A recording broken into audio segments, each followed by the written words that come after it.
आजकल के बुजुर्गों की सबसे बड़ी समस्या यही है, उनकी पीड़ा का कारण ही यही है कि उनके बच्चे उन्हें समय नहीं दे पाते हैं।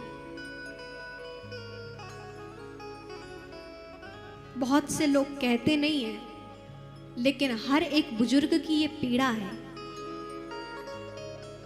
और जिनकी ये पीड़ा है वो सबसे अच्छे से समझ सकते हैं कि जिनके लिए हमने सब कुछ किया, आज उनका हमारे लिए समय नहीं है।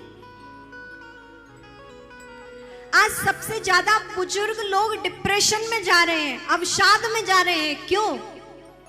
क्योंकि जिनके लिए हमने अपना समय दिया, जीवन दिया, वो 2 पल आकर हमारे पास बैठते नहीं हैं, हमसे बात नहीं करते हैं, अच्छा बुरा हम उनसे पूछ नहीं पाते, उनके लिए हमारे पास समय नहीं होता है।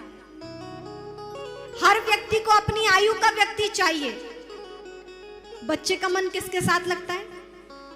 बच्चों के साथ लगता है, उन्हें उनके साथ आनंद आता है।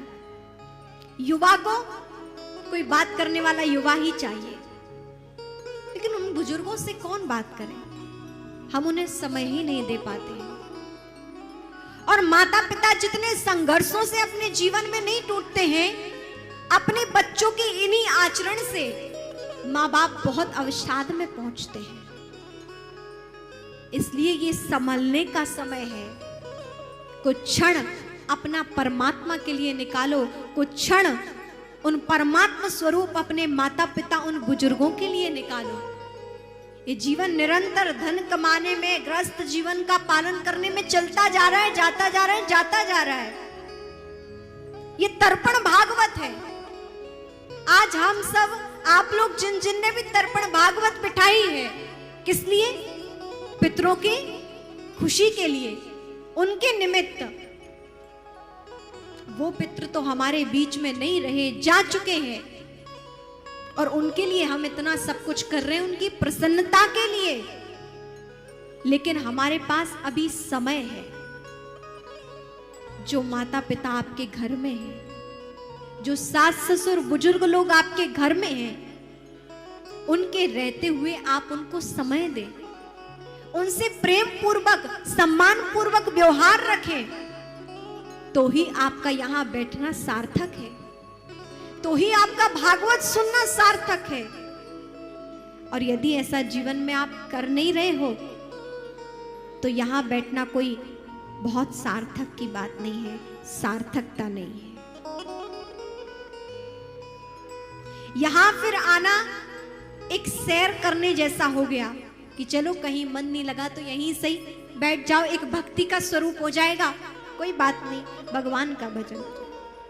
लेकिन वास्तविकता यही है कि आपको वास्तविक में यदि आप भक्त हैं, तो मंदिर में तो आप परमात्मा देखते हैं, लेकिन जिन्होंने आपको अपना सब कुछ दिया, आपको जन्म दिया, आपको व्यवहार सिखाया, इस संसार में प्रवृत्त करना सिखाया, आप उनके भी प्रति कृतज्ञ रहे, उनके लिए भी कुछ करें, सम्मान का भाव हो, प्रेम का व्यवहार हो। और ये आप ये नहीं करते हैं तो यहां बैठना सफल हो सकता है, लेकिन सार्थक नहीं हो सकता है। सफल है कि आप इनकी शरण में बैठे तो यहां से कुछ प्राप्त होगा, लेकिन सार्थकता तभी है कि आप जीव मात्र में उस परमात्मा को देखें, कम से कम अपने माता पिता में, अपने बुजुर्गों में सम्मान का भाव आपके जाग सके। ये साधन हम जोड़ते जोड़ते अपनी उम्र यूं ही गवा रहे हैं। कुछ क्षण परमात्मा के लिए निकालो। आदमी, पैसा आदमी के लिए है, आदमी पैसों के लिए नहीं है। क्या है? पैसा आदमी के लिए, आदमी पैसों के लिए नहीं है।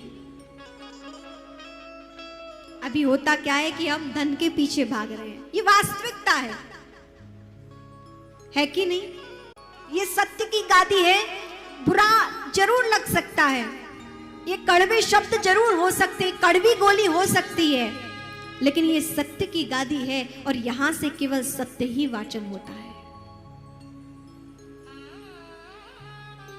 अभी हम बहुत संसार की वस्तुओं के लिए भाग रहे हैं, पैसों के लिए भाग रहे हैं। हमारे यहाँ 4 पुरुषार्थ हैं, धर्म, अर्थ, काम और मोक्ष। धर्म के साथ अर्थ हो, धर्म के साथ काम हो, तो मोक्ष से हम ज्यादा दूर रह नहीं सकते। धर्म से प्रारंभ है और मोक्ष तक की यात्रा है। उस मोक्ष को प्राप्त करना है तो आपको धर्म से जुड़ना पड़ेगा। होता क्या है, हम धर्म को धक्का मार के अर्थ के पास पहुंच जाते हैं। पैसा सब कुछ नहीं है, ये पैसा हमारे लिए, ये भी नहीं कहते कि कुछ भी नहीं है,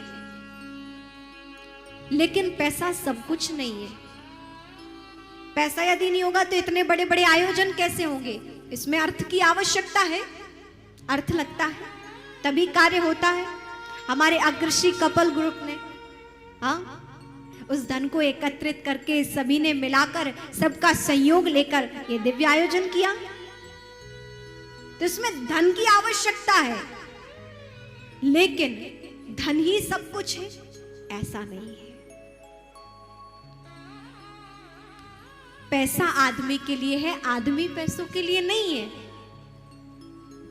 इसलिए हम धर्म की ओर बढ़े, धर्म को ग्रहण करें। यदि धर्म हमारे जीवन में है तो देखिए आपको सब कुछ प्राप्त होगा। धर्म यदि आपके जीवन में है तो आपको सब कुछ प्राप्त हो सकता है। और यदि केवल हम अर्थ और काम को देख रहे हैं तो आप फिर परमात्मा की प्राप्ति नहीं कर सकते, आप सच्चे मनुष्य नहीं बन सकते। देखिए